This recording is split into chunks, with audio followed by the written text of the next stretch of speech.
Hello students, welcome to arc reflections IAS. నా పేరు Sunanda.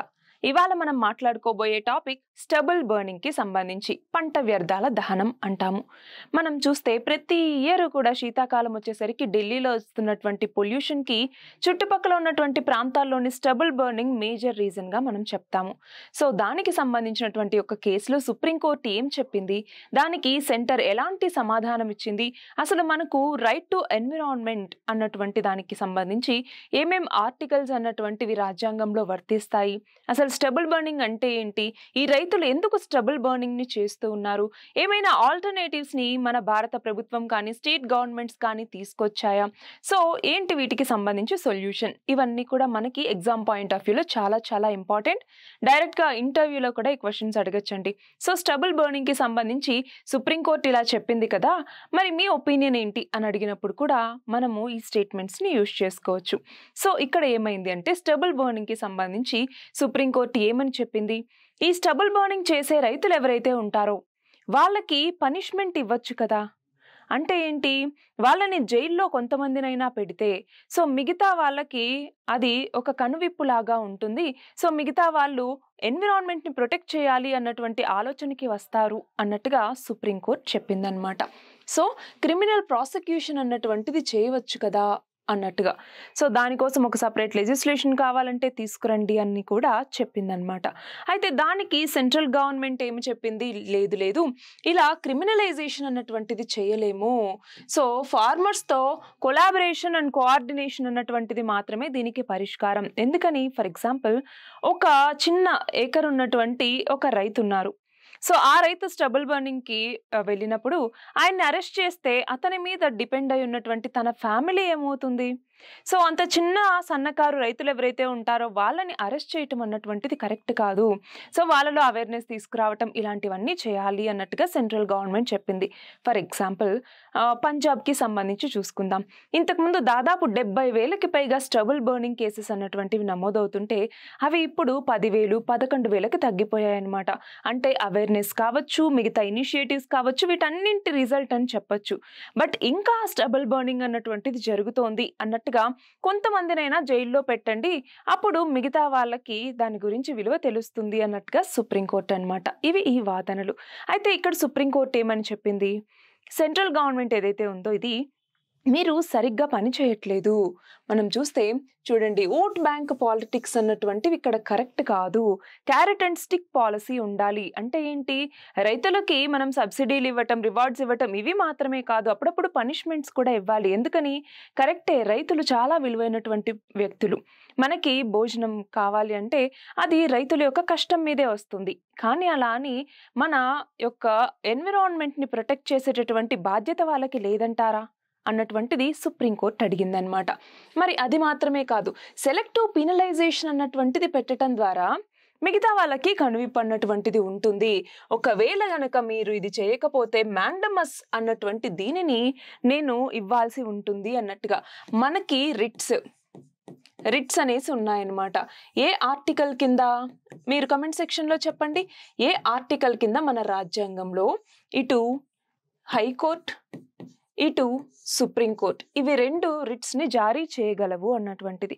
So mandamus అన్నటువంటి రిట్, సో మీరు ఇది చెయ్యాలి అన్నట్టుగా మీ బాధ్యత అన్నట్టుగా ఒక రిట్ ని నేను ఇవ్వాల్సి వస్తుంది అన్నట్టుగా సుప్రీంకోర్టు చెప్పటం జరిగింది. అయితే ఇక్కడ మనం గమనించాల్సింది ఏంటి, right to pollution free environment అన్నటువంటిది కూడా ఆర్టికల్ 21A భాగం అన్నట్టుగా సుప్రీంకోర్టు చెప్పింది. మరి దానికి సంబంధించి 2 important cases, Subhash Kumar versus state of Bihar అన్నటువంటిది, అలాగే Virender Gaur versus state of Haryana, ఇవి రెండు కూడా దీనికి సంబంధించినటువంటివే. ఇవి కాకుండా మళ్ళీ మనకి DPSP, directive principles of state policy లేదా ఆదేశిక సూత్రాలు అంటాము. సో ఈ డిపిఎస్పిలో ఉండేటటువంటి ఆర్టికల్ 48A అన్నటువంటిది కూడా క్లీన్ ఎన్విరాన్మెంట్ ని ప్రమోట్ చేయాలి, అలాగే వైల్డ్ లైఫ్ ని ప్రొటెక్ట్ చేయాలి అన్నట్టుగా చెప్తుందన్నమాట. సో దాన్ని ఎన్ష్యూర్ చేయాల్సిన అవసరం ఉంది. అట్లానే ఫండమెంటల్ డ్యూటీస్ ఏవైతే మనకి ఉన్నాయో వాటిలో ఆర్టికల్ 51AG అన్నటువంటిది కూడా మన యొక్క ఎన్విరాన్మెంట్ ని మనం కాపాడుకోవటం అన్నటువంటిది ప్రతి పౌరుడి యొక్క బాధ్యత అనేసి చెప్తుందన్నమాట. సో ఇవన్నీ కూడా రైట్ టు క్లీన్ ఎన్విరాన్మెంట్కి సంబంధించినటువంటి కాన్స్టిట్యూషనల్ ప్రొవిజన్స్గా మనం చెప్పచ్చు.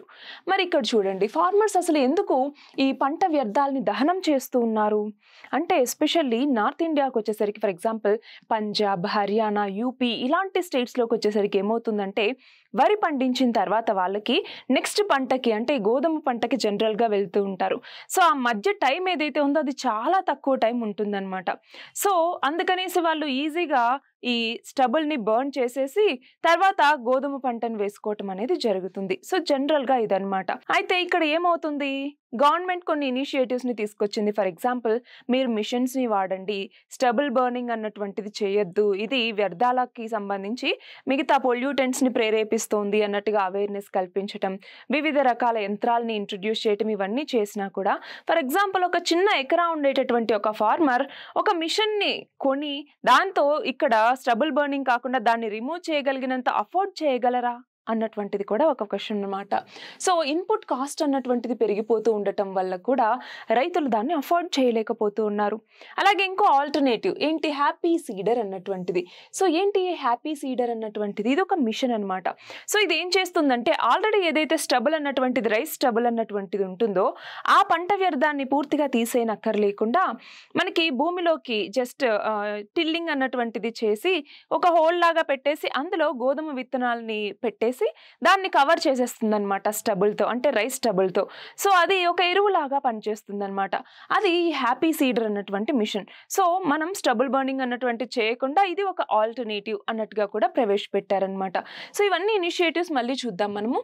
బట్ ఇది ఎక్కడెక్కడ ఎక్కువగా ఉంది అంటే, ఇందాక చెప్పుకున్నట్టుగా పంజాబ్, హర్యానా, అలాగే యూపీ, అలాగే మనకి ఢిల్లీ ఇలాంటి ఏరియాస్లో అంతా కూడా ఇది ఎక్కువగానే ఉంది. ఇది మాత్రమే కాదు, ఇటు బీహార్లోను, ఒడిషా, వెస్ట్ బెంగాల్ వీటన్నింటిలోనూ ఈ స్టబుల్ బర్నింగ్ అన్నటువంటిది జరుగుతూనే వస్తుంది. ఇంకొకటండి, మీకు పీడిఎఫ్ ప్రొవైడ్ చేస్తాను, సో జస్ట్ వినండి ఫస్ట్. సో ఇక్కడ చూడండి, స్టబుల్ బర్నింగ్ యొక్క ఇంపాక్ట్ ఏంటి. సో మేజర్గా ఏం చెప్తాము, ఒకటి ఎయిర్ పొల్యూషన్. ఎందుకని ప్రతి సంవత్సరం మనం న్యూస్లో చదువుతూనే ఉంటాము, ఢిల్లీలో ఎయిర్ పొల్యూషన్కి చుట్టుపక్కల ప్రాంతాల నుంచి వస్తున్నటువంటి స్టబుల్ బర్నింగ్ అన్నటువంటిది ప్రధాన కారణం. వేరే కారణాలు లేవా, ఉన్నాయి. అక్కడ చేసేటటువంటి మ్యానుఫ్యాక్చరింగ్ కావచ్చు, కన్స్ట్రక్షన్ యాక్టివిటీస్ కావచ్చు, వెహికులర్ పొల్యూషన్ కావచ్చు, ఇవన్నీ ఉన్నాయి. బట్ ఇది వన్ ఆఫ్ ద మేజర్ రీజన్స్గా ఉంటుంది. సో ఎయిర్ పొల్యూషన్ అన్నటువంటిది అనమాట. స్మాగ్ అన్నటువంటిది అక్కడ ఫామ్ అవుతూ ఉండటం వల్ల చాలా యాక్సిడెంట్స్ అన్నటువంటివి జరుగుతున్నాయి. అలాగే PM 2.5, PM 10 అంటే పర్టికులేట్ మ్యాటర్ అంటాము. ఒక చిన్న కణంలో చాలా తక్కువ ఇంకా క్వాంటిటీ ఉంది అంటే ఇది ఎక్కువగా ఊపిరితిత్తులకు వీటన్నిటికీ ప్రభావం చూపిస్తుంది అనమాట. సో ఎయిర్ క్వాలిటీని మనము చెక్ చేసేటప్పుడు ఈ PM 2.5, PM 10 వీటిని కూడా పరిగణలోకి తీసుకుంటాం. సో ఈ స్టబుల్ బర్నింగ్ వల్ల ఈ రేణువులు అన్నటువంటిది, సూక్ష్మ ధూళి రేణువులు అన్నటువంటివి మనకి వాతావరణంలోకి ఎక్కువ విడుదలవుతూ వస్తున్నాయి. సో దానివల్ల హెల్త్ ఎఫెక్ట్స్ కూడా ఉంటాయన్నమాట చాలా. మరి ఇక్కడ చూడండి, సాయిల్ హెల్త్ అన్నటువంటిది డ్యామేజ్ అవుతుంది. సో ఇష్టం వచ్చినట్టుగా పంట వ్యర్థాలని తగలబెట్టడం ద్వారా ఆ సాయిల్లో ఉండేటటువంటి గుడ్ బ్యాక్టీరియా అన్నటువంటిది కూడా చనిపోతుంది. సో దానివల్ల నెక్స్ట్ పంటకి ఆ ఎఫెక్ట్ అన్నటువంటిది ఉంటుంది. అట్లానే ఆర్గానిక్ కార్బన్ ఏదైతే సాయిల్లో ఉంటుందో అది కూడా తగ్గిపోతూ వస్తుందన్నమాట. ఇవి మేజర్ ఇంపాక్ట్స్గా మనం చెప్తాం.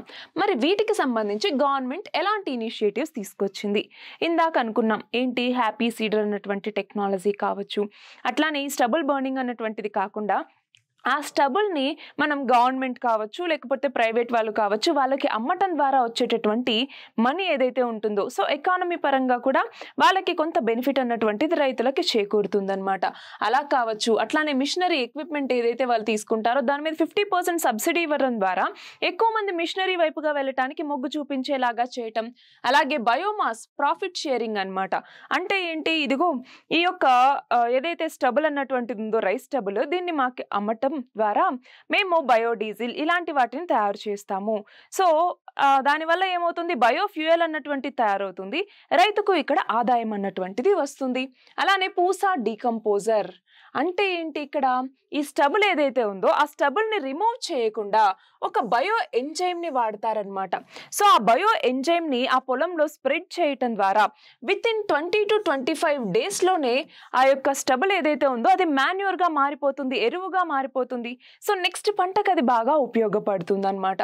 అలాగే స్టేట్ గవర్నమెంట్ కూడా అవేర్నెస్ క్యాంపెయిన్స్ ఇవ్వటం, అలాగే క్యాష్ ఇన్సెంటివ్స్ అన్నటువంటివి ఇవ్వటం, పంచాయత్ లెవెల్లో ఈ యొక్క స్టబుల్ ఏదైతే ఉందో దాన్ని స్టోర్ చేసుకోవటానికి ల్యాండ్ అన్నటువంటిది ప్రొవైడ్ చేయటం కావచ్చు లీజ్కి.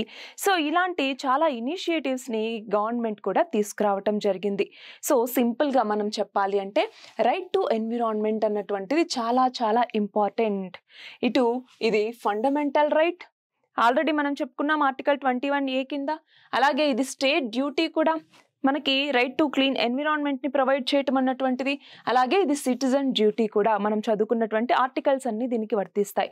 అలాగే స్టబుల్ బర్నింగ్ ఇష్యూకి సంబంధించి చూస్తే ఇది ఒకటి అక్కడ ఫార్మర్ యొక్క లైవ్లీహుడ్ మీద. అంటే ఏంటి, ఇప్పుడు నేను ఆ డికంపోజర్ చేయకుండా, లేదు దానికి మిషనరీని అఫోర్డ్ చేయలేను అనుకున్నప్పుడు, లేదు స్టబుల్ బర్నింగ్ చేస్తే అది పనిషబుల్ అన్నప్పుడు ఆ రైతు నెక్స్ట్ పంటకి అతి తక్కువ సమయంలో ఎలా వెళ్ళగలరు అన్నటువంటి క్వశ్చన్ ఇక్కడ వస్తుంది.